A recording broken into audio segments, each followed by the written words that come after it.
Dear students, psychological and educational assessment بہت important subject, بہت important topic, اور physical handicap children کے لیے بہت امپورٹنٹ بک، جس کو سمجھنا ٹیچرز کے لیے بہت ضروری ہے۔ جب ہم ایجوکیشنل انٹرونشن کی بات کرتے ہیں فزیکل ہینڈیکیپ چلڈرن کے لیے، تو ہمیں اس بات کو دیکھنا ہوتا ہے کہ ان بچوں کی اسیسمنٹ کیسے کرنی ہے۔ ان کی اسیسمنٹ کرنے سے پہلے یہ جاننا بڑا ضروری ہے کہ why the assessment matters for P H C physical handicap children, کیوں ان کی اسیسمنٹ کی جائے۔ ان کی اسیسمنٹ ان کی کنڈیشنز کو جاننے کے لیے بہت ضروری ہے۔ اسیسمنٹ ہماری ہیلپ کرتی ہے کہ ہم ان کی یونیک اسٹرینتھس اور ان کی نیڈ سے واقف ہو سکیں، ہمیں پتہ چل سکے بچہ کن کمیوں کا شکار ہے اور ان کمیوں کی وجوہات کیا ہیں، اس امپیئرمنٹ ڈسیبلٹی کی وجہ کیا ہے۔ اس کو جانے بغیر اس کو ایڈریس نہیں کیا جا سکتا، اس کو سمجھے بغیر اس کو ٹھیک نہیں کیا جا سکتا، اس کو جانے بغیر اس کا ادراک نہیں کیا جا سکتا۔ اس لیے یہ ضروری ہے کہ ہم ایک اسیسمنٹ کا کمپریہنسو انوائرمنٹ اپنی سوسائٹی، اپنے اسکولز، اپنے ریہیب انسٹیٹیوٹس میں بنائیں۔ ڈیئر اسٹوڈنٹس، ہم جانتے ہیں کہ فزیکل ہینڈیکیپ چلڈرن بہت یونیک ایبلٹیز کے حامل طلباء ہوتے ہیں۔ ان کی ضرورتیں الگ ہیں، لیکن یہ ہیں نارمل بچوں کی طرح۔ اس بات کو سمجھنا بڑا ضروری ہے۔ جب ہم اسیسمنٹ کرتے چلے جائیں گے، ہمیں یہ کانسیپٹ بڑے اچھے طریقے سے واضح ہوتا چلا جائے گا۔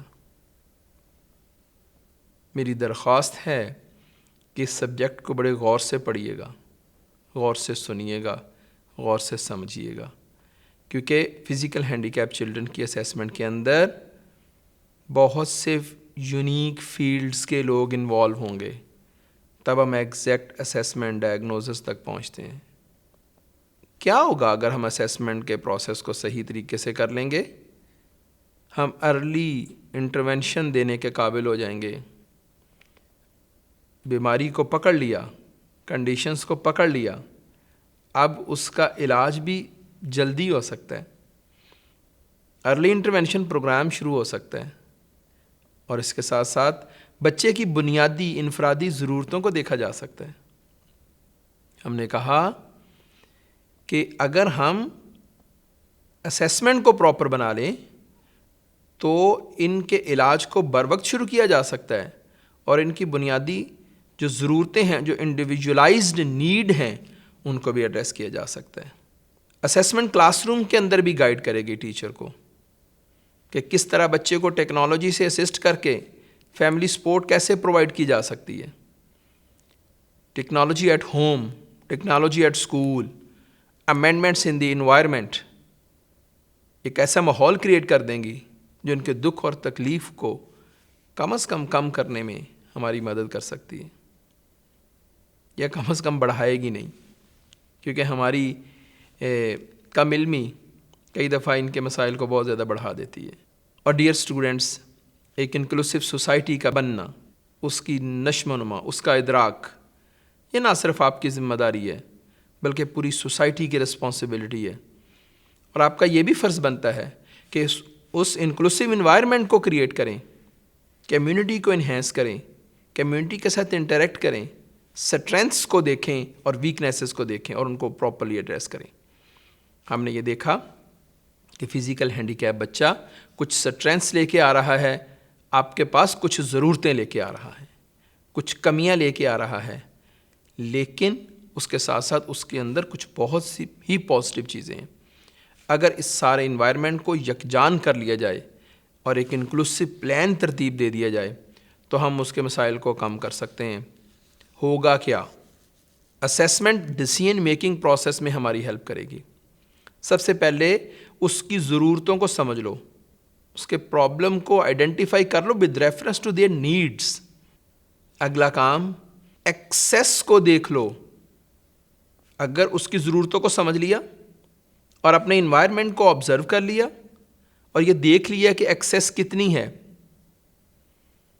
انٹرپریٹیشنز کو دیکھ لیں کہ ہم اس کی انٹرپریٹیشن کیسے کر سکتے ہیں، اور ایک پلان بنا لیا، اس پلان کو ریویو کر لیا. یہ پروسیس ڈیسیژن میکنگ کے اندر ہماری ہیلپ کرے گا.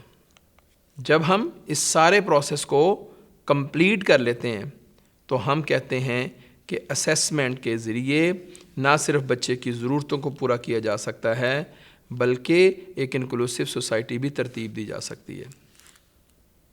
میرا خیال ہے کہ آج کے لیکچر سے آپ اسیسمنٹ کی امپورٹنس اور ڈیسیژن میکنگ میں اس کا کیا رول ہے اس سے واقف ہو چکے ہوں گے. اس چیپٹر کو، اس پورشن کو ضرور اچھے طریقے سے پڑھیے گا تاکہ آنے والے کمپلیکیٹڈ کانسیپٹس کو جو سائیکالوجیکل اینڈ ایجوکیشنل اسیسمنٹ میں آپ کے سامنے آنے والے ہیں اچھے طریقے سے آپ ان کو ڈیل کر سکیں. بہت شکریہ.